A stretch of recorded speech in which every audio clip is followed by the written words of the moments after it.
E aí, família Palmeiras, beleza? Bom, o vídeo que você vai ver aqui é um recorte de uma entrevista do Cícero Souza, gerente de futebol do Palmeiras, para o Palmeiras Cast, né, que é o podcast oficial da TV Palmeiras, onde ele explica várias coisas da gestão do futebol. Então eu fiz o recorte aqui de algumas partes que era mais interessante, mas a entrevista completa vou colocar no link da descrição lá para a TV Palmeiras. Recomendo a todos, conteúdo de qualidade, muito bom para entender como funciona o Palmeiras, beleza? E se você gostou, deixe seu like, se inscreve no canal. Tamo junto, avante palestra. Você considera, você é um cara muito bem organizado assim mentalmente? Você é um cara que divide a sua rotina, porque você faz muita coisa aqui, a gente sabe disso, em tarefas assim, muito bem estabelecidas dentro da tua cabeça? Tu se organiza assim? Eu sou muito metódico, Metódico, né? é isso, é a palavra. Eu gosto de ter tudo planilhado, e o mundo de hoje ele é tecnológico, então ele nos dá a possibilidade de não ter tudo só no papel, e isso nos traz uma praticidade. Mas eu creio que na vida do ser humano, quanto mais a gente conseguir se organizar, menos a gente vai ser pego de surpresa. E aí também, nestes momentos, vai um pouquinho, né, da tua competência e da tua qualidade de trabalhar com aquele imprevisto, com os desafios, mas de uma certa forma, para dar conta de tantos processos, de tantas áreas, num clube de futebol dessa dimensão, você precisa prezar demais pela organização. Quantas áreas são hoje, Cícero? Bom, eu acho que antes de falar das áreas, né, as pessoas muitas vezes elas não entendem a gestão. Definimos primeiramente, com a validação presidencial, os objetivos do departamento de futebol. E eles são 4 aqui no Palmeiras. Objetivo técnico é o mais importante, objetivo financeiro, objetivo de imagem e objetivo de formação. Veja que quando introduzimos o objetivo de formação, o Palmeiras não era o clube que mais tinha jogadores convocados à seleção. Quando começava uma Champions League, nós não tínhamos jogadores do Palmeiras formados na nossa base, começando essa Champions, não tínhamos corriqueiramente jogadores saídos da nossa base, convocados à seleção principal, enfim, mas são esses os 4 objetivos. Definimos um modelo de gestão para atingir esse objetivo. Qual é o nosso modelo de gestão? Imaginem uma pirâmide de 4 andares, e lá no topo a gente responde a pergunta mais importante: para que serve o Palmeiras? E a resposta: paixão, para atender a paixão do torcedor. No segundo andar da pirâmide, como que se atende a paixão de um torcedor? Time profissional competitivo. Não existe outra forma de se atender o torcedor. O marketing pode ser bom, a base pode ser boa, o CT pode ser bom, mas isso não orgulha tanto o torcedor, tal qual o time profissional ser competitivo. Na terceira caixa dessa pirâmide, a pergunta é o seguinte: como ter um time profissional competitivo? E nós temos 2 pilares de excelência: estrutura e profissionais. E na base da pirâmide, como ter profissionais de estrutura e excelência? Agindo nas receitas. Então esse modelo de gestão ele nos direciona à tomada de decisão. Então já temos objetivos, já temos modelo de gestão. A partir disso vamos incutir uma visão de futebol. E ela tem também 4 pilares. Quais são os 4 pilares para ser um profissional, para trabalhar no nosso departamento de futebol? Acreditar no futebol total, os 11 jogadores inseridos na ação ofensiva e os 11 inseridos na ação defensiva. Acreditar em conceitos modernos. Eu acho que o brasileiro ainda insiste só na individualidade, quando a organização coletiva já nos dá sérios indicativos que está sendo muito competitiva. Então acreditar em compactação, transição, ataque de profundidade, cenários coletivos. Integração científica, profissional tem que saber valorizar tudo que é feito aqui em termos de área de saúde, análise de mercado, análise de desempenho, e valorização das categorias de base. Então nós temos objetivos, modelo de gestão e visão de futebol. Aí é que entram os processos, só aí é que entram os processos, para que você consiga atingir os objetivos dentro de uma lógica do modelo de gestão e incutindo profissionais com um perfil semelhante. Dentro do departamento de futebol nós temos 8 áreas: atletas, comissão técnica, área de saúde, que aqui chamamos de NSP, Núcleo de Saúde e Performance. A gente derruba um pouco do conceito só de saúde, a gente quer a performance. Categorias de base, vamos recordar, porque eu gosto de falar e o podcast é a melhor hora. Claro, atletas, claro. comissão técnica, núcleo de saúde, categoria de base, análise de desempenho, análise de mercado, registro e logística. Esses 8 setores, cada um tem os seus processos. Eu acho que a gente vai ter bastante tempo para conversar sobre eles. E uma das grandes funções minhas é incutir esses processos e cobrar que eles aconteçam. É uma construção junto com os responsáveis de cada área. E depois cabe a mim também interligar esses setores com os outros departamentos do clube, com a comunicação, com o marketing, com o jurídico, com a operação de jogos, com o patrimônio, enfim. É um trabalho dionoturno e que, se a gente realmente não tiver tudo de uma forma bem organizada, a gente às vezes acaba não atacando as prioridades certas. Você tem essa preocupação, Cícero, no dia a dia, de algum assistente, de jogador, sempre de ver o caráter da pessoa? A minha frase que me guia como gestor é assim: cuide bem das pessoas, são elas que levam o time à vitória ou à derrota. Então, antes do treinador, do goleiro, do zagueiro, do supervisor de logística, tem um ser humano. E se você não demonstrar preocupação com o ser humano, você não vai estar otimizando o profissional que está ali. Eu acho que o homem, ele é homem 24 horas por dia. Ninguém consegue vestir-se de uma fantasia de homem para entrar dentro de campo e jogar. Então, se você faz alguma coisa corriqueiramente errada fora do ambiente futebolístico, fatalmente isso vai se manifestar também nas tuas ações profissionais. Evidentemente que o ser humano é falho e ele merece oportunidade e ele merece novas chances. Mas a avaliação de perfil de um profissional para trabalhar num clube de tamanha grandeza e que, como eu falei, tem como objetivo, número 3, a imagem, você tem que trazer pessoas com muito caráter, profissionais independentes, se iniciantes, incipiantes ou se já rodados, mas que tenham a capacidade de honrar este clube, não só na sua questão técnica, como também na sua questão de imagem. Queremos ser um clube moderno, queremos ser um clube proativo, com responsabilidade social, queremos ser um clube organizado. E quem constrói isso? As pessoas. Então, antes mesmo do profissional, uma avaliação do caráter das pessoas é fundamental. Isso acaba gerando todo esse ambiente que é tão propício, né, para o nosso desenvolvimento do dia a dia. Como que vocês identificaram um formato, né, peraí, isso aqui precisa ser assim para que desse lado funcione dessa forma para responder? Como que foi o primeiro estudo mesmo, assim, para começar a iniciar o processo? Porque hoje a gente já tem um processo bem definido e vocês vão atualizando, logicamente, de acordo com as necessidades que vocês entendem, né? Mas eu fico imaginando, assim, o primeiro processo, né? Precisamos, porque com certeza devia ter alguma coisa. Começar assim. Isso aqui no Brasil não funciona. Isso aqui não vai. Eu queria que você contasse para mim mais ou menos assim. Bom, vamos pegar uma das áreas aí, a categoria de base. A categoria de base, ela se subdivide em 4 setores: o administrativo, o técnico, a captação e a transição. Eu vou bater na captação. Como começam os processos? Lá atrás, a gente precisou fazer uma pesquisa para dar um start. De onde vinham os jogadores formados na base do Palmeiras que performaram em alto nível no time principal do Palmeiras? E a gente conseguiu, através de uma pesquisa, 2 números muito gritantes e que começaram a dar o norte para o trabalho de base. Primeiro, eram muito poucos os jogadores oriundos da base que performaram em alto nível na equipe principal. Um número muito baixo comparado com a grande maioria dos clubes brasileiros. E segundo, 83% deles eram do estado de São Paulo. Ou seja, de cada 10 jogadores que conseguiram sair da base do Palmeiras e performar em alto nível no time principal, 8,3 eram daqui, demonstrando uma total incompetência de captação e abrangência do mercado nacional. O que se fez? Procurou-se buscar polos formadores dentro de diversas regiões que abasteciam o mercado para se tornarem polos formadores parceiros do Palmeiras. Então chega o Ubaense, que tradicionalmente fornecia jogadores como o Alisson para o Cruzeiro. O Luan Cândido vem ao Palmeiras sendo da Ubaense. Se busca o PSTC em Londrina, que tradicionalmente formava jogadores como Jadson, Ilan, Fernandinho, Dagoberto, ao Atlético Paranaense. E o Vitão e o Michel, zagueiro, vem ao Palmeiras.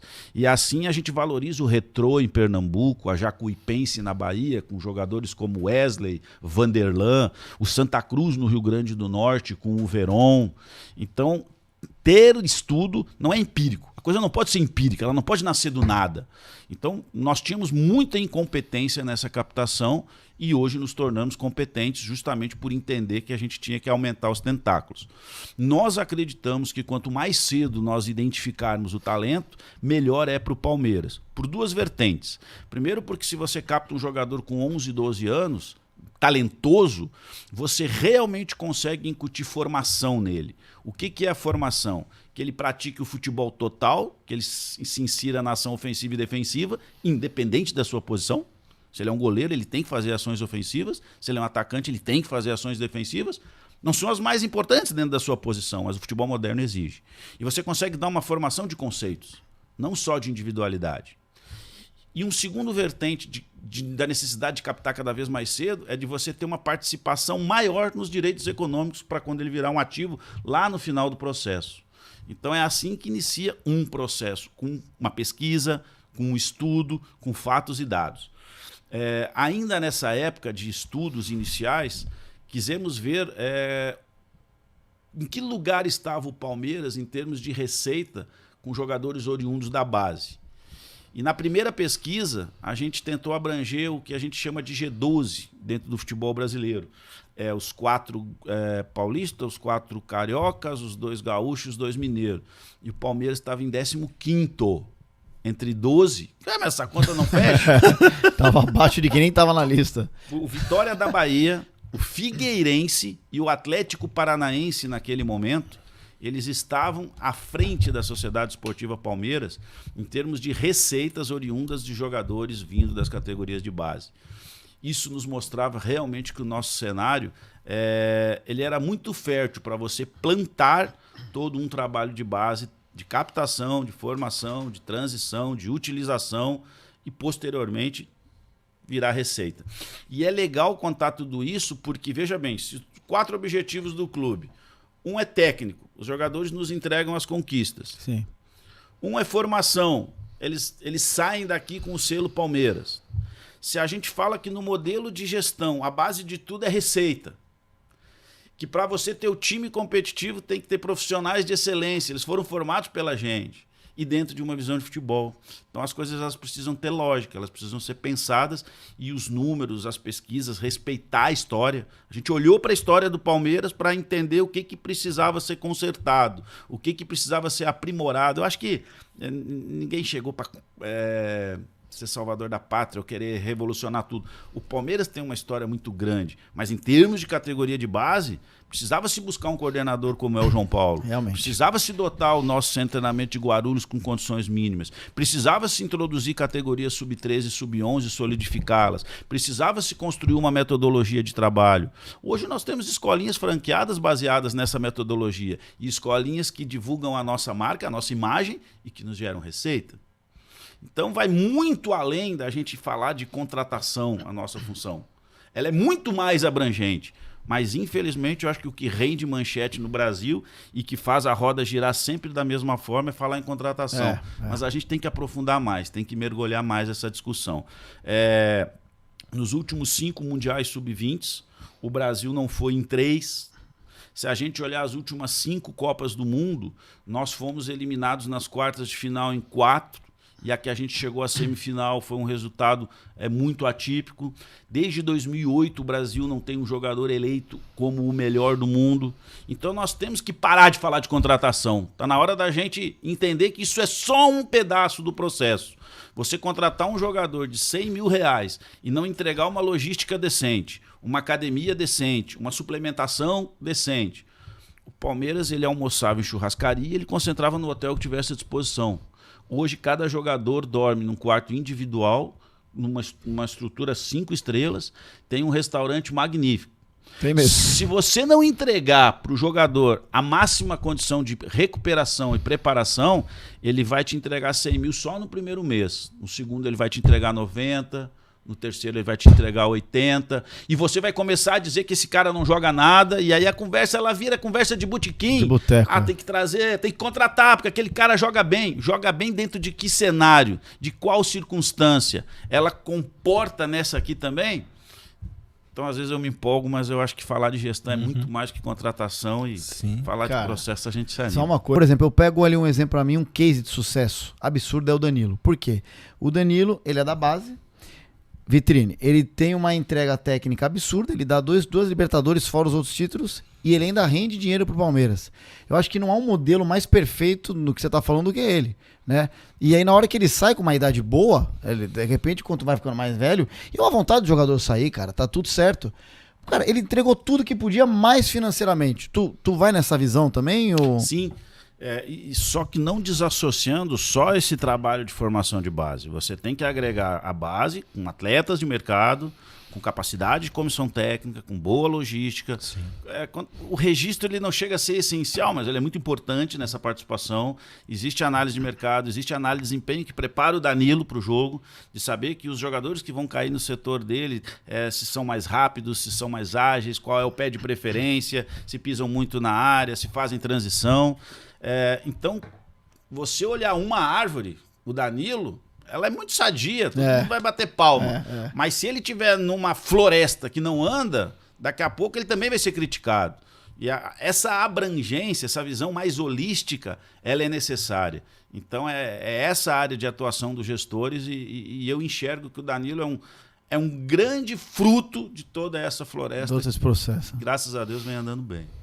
Como nascem os processos, né? A gente está levantando lá na nossa análise de mercado o time do Palmeiras campeão brasileiro sub-20 em 2018 e onde que está esse jogador hoje? O que aconteceu com ele? Legal. Esse estudo ele vai nos indicar algumas diretrizes a serem tomadas, mas eu vou dar um exemplo. O nosso goleiro titular era o Anderson, hoje ele está no Cruzeiro, mas ele não é titular no Cruzeiro. Sim. Mas ele está no Cruzeiro, então Sim. O Palmeiras formou um jogador de mercado. Sim. O nosso goleiro reserva era o Matheus Teixeira, que estava no Bahia e acaba de se transferir para o Japão. O Matheus, sim. Primeira divisão. Jogou titular várias vezes. Sim. O nosso terceiro goleiro, no Bahia, né? Era o Aldenirton, o Magrão, que hoje está no Rio Ave. Sim, Portugal. O quarto goleiro, que vinha da Sub-17, porque a gente trabalha com times jovens, era o Leandro. Hoje ele está no Botafogo. O lateral direito era o Matheus Rocha, hoje ele está no Primavera. O Vitão está no Inter. Ou seja, nós vamos mostrar que o nosso processo de formação ele está entregando muito jogador para o mercado, mas que os níveis... É o que você falou, não é essa maravilha sempre. Sim. Existem muitos níveis de futebol e a gente quer contribuir no máximo. E o jogador olhando lá na parede, vendo, o cara tá no Cruzeiro, o cara tá lá. Só 2 não estão alocados. A gente praticamente está com isso tudo pronto. O jogador vendo isso, eu preciso ser esse. O que mais eu tenho que fazer para ser esse? Porque o cara saiu daqui, desse processo de formação. E num momento em que a gente não conseguia usar tanto. Porque o Palmeiras, sempre as pessoas me perguntam, por que antes não usava mais? Porque o case não estava tão maduro. E porque o nosso modelo de gestão nos mostra o quê? Nós precisamos de receita. Esses meninos, em algum momento, eles foram receitas para fazer com que nós tivéssemos atletas e estrutura de excelência para o time profissional ser competitivo. Hoje a gente já tem o case mais maduro, mas ele precisava passar por essas etapas. Então o menino que ele olhar e ele observar assim, o Arthur foi o melhor jogador de 2 campeonatos paulistas já. Sim. O Luan Cândido foi o melhor lateral esquerdo do Campeonato Brasileiro. E eles saíram daqui. Eles são grandes profissionais hoje no mercado. Entendeu? Então, como nascem os processos? A gente está finalizando essa pesquisa para entregar aos nossos meninos que ano passado foram campeões brasileiros sub-20. Modelo de gestão, base da pirâmide, aquela, receita. Para que você quer receita? Para ter 2 coisas em excelência, profissionais e estrutura. Não é à toa que o prédio onde estamos se chama Centro de Excelência. Até no aplicativo você vai botar. Centro de Excelência. As coisas não podem ser por acaso, elas têm que ter uma lógica. Se elas dão certo por acaso, você não sabe por que deu certo. Não deve dar certo de novo. Quando elas têm lógica e não dão certo, você já sabe como é que tem que melhorar. Se elas dão certo, você sabe que está no caminho. Então as coisas têm que ter uma lógica. Ter uma sala como a nossa psicóloga tem, ter um gabinete odontológico como o que a gente criou, ter exames de imagem dentro do CT, ter 3 piscinas, uma de reabilitação, uma de treino e uma de crioterapia, ter câmara hiperbárica, ter enfermaria, ter uma sala de fisiologia com todas as aferições possíveis, ter uma academia com espaço livre central, até facilitando a nossa metodologia de pré-treino. Máquina de café profissional na recepção, tem com tudo. o copinho do Palmeiras. A grande ideia disso é que não sobe mais nada para o atleta. É entregar excelência também. Tá. Cara, a programação semanal ela tá num visor eletrônico. Cara, lá no vestiário eu tenho um totem que se eu apertar um botão eu vejo as imagens do adversário que eu vou jogar. Gabriel Menino falou isso pra gente. O cara da posição que eu vou jogar. É loucura isso, cara. Cara, se eu entrar lá na fisiologia, eu tô vendo o score de todos os meus companheiros, quantas horas cada um dormiu hoje. Cara, aqui as coisas funcionam. Eu tenho que funcionar. Essa é a grande ideia. E impactados por isso, toda vez que a seleção brasileira vem jogar em São Paulo, ela vem treinar aqui. Então quem nos fala isso é o Neymar, é o Thiago Silva e os principais jogadores aí de referência da seleção. Nessa pirâmide de modelo de gestão, cara, o que é o produto final? Paixão. Você tem que atender a paixão do torcedor. E a nossa responsabilidade enquanto profissional, eu vou dar um grande exemplo, ela está na criança e no jovem. Para mim, essa é a minha responsabilidade. Porque você já torce para o Palmeiras há muito tempo, você já é apaixonado, eu tenho que ter todo o respeito e consideração. Mas eu tenho uma responsabilidade de criar mais palmeirenses. Sim. Se eu não fizer um bom trabalho aqui, você vai ficar chateado, mas nem vai ter os outros mais adiante. Eu me lembro um dia, eu não vou saber de que ano, a gente jogava com o Santos aqui no Allianz Parque, e aqui do CT onde a gente está até o Allianz Parque, a gente tem uma ponte, né? Que é a ponte do viaduto Pompeia. Isso. E um dos processos é ir lá pela manhã, e alinhar a irrigação. E naquela época ainda era grama natural, então tinha algumas questões ali de analisar até a altura de corte. E na volta, o jogo era 4 horas da tarde, eu estou voltando aqui para a concentração, aqui para o CT, e cara, o pessoal já está indo pro jogo. Isso aí deveria ser meio-dia, né? Então assim, eu vejo 5 meninas, torcida feminina, eu vejo uma família, eu vejo uma caravana, eu vejo a organizada, eu vejo tudo quanto é torcedor assim. Cara, mas lá no pé da ponte, tava um pai e eu sou muito emotivo para isso. O pai com o filho nos ombros. Aquele filho tinha 4, 5 anos. E tudo que aquele pai queria era provar naquela tarde que aquele time é o melhor time do mundo, que ele tem que torcer a vida inteira para aquele time. E naquela tarde nós tínhamos que ganhar aquela criança. E a cada jogo nós temos um monte de criança para ganhar. Essa é a responsabilidade de quem trabalha aqui. É isso que vira paixão. Você se apaixonou jovem, criança, você, todo mundo que torce para qualquer time. Essa é a responsabilidade de quem trabalha. Cativar a pessoa. Não é fácil, cara. Fazer o cara acreditar que aquele time ali ele vai para a vida inteira idolatrar. Essa é a nossa responsabilidade. Então o produto final é paixão. Não é só nos títulos. É o orgulho de você ter aquele time. E a cada jogo tem pai levando o filho no estádio e nós temos o compromisso de provar que o Palmeiras é o melhor time que existe e que ele vai ter que torcer a vida inteira. Essa é a responsabilidade do profissional. O Palmeiras tem formado excelentes profissionais também, né, Cícero? Inclusive hoje, dentro da comissão e das áreas próximas, muitos dos profissionais do Palmeiras são oriundos da base, fora os que já estão no mercado atuando em outros clubes, né? Como que funciona, né? A gente tem o que a gente chama de RH do futebol. Então existe um organograma e ele está aí, tá nas paredes, né? Sim. Assim como esses objetivos, eles estão em todas as salas aqui do CT. O modelo de gestão está em todos os lugares do CT. Mas vamos lá, o organograma ele estabelece um fluxograma com os cargos, né, a serem preenchidos de profissional e de base. A grande ideia é buscar grandes profissionais que desenvolvam grandes trabalhos aí pelo Brasil e alocar na nossa categoria de base, para que no momento que a equipe principal tenha a necessidade, você já tenha um profissional da casa. Isso nos atende em 2 viés. Primeiro, na questão financeira. Quando você não tem que trazer um profissional renomado de longe, porque você tem alguém que entrega um trabalho tão bom quanto, você paga menos por isso.